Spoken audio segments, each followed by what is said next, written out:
来顶个月29号，空军一架 F-51的战机载伫台东的外海，飞行员朱冠梦不幸来殉职，再去伫空军的制航基地来举办告别式，蔡总统亲身到场来颁授着保养令。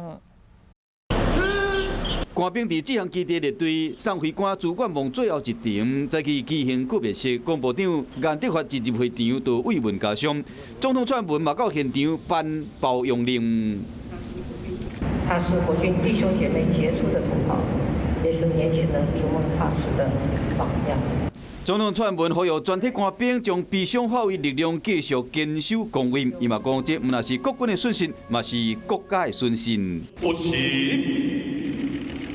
空军司令嘛代表总统颁授中勇勋章，并且对进中校现场嘛播送朱冠梦的创作歌曲，表彰伊音乐创作的成就。趁风影不遐大、有丰富经验的保拉利斯号嘛到涉事海域进行作业，船长有침拖系统、加水下无人载具等等仪器，佮捌伫1000公尺深的海中成功护无人机。伊嘛讲，即摆会使克服漏水所带来的影响，赶紧将战机护上岸。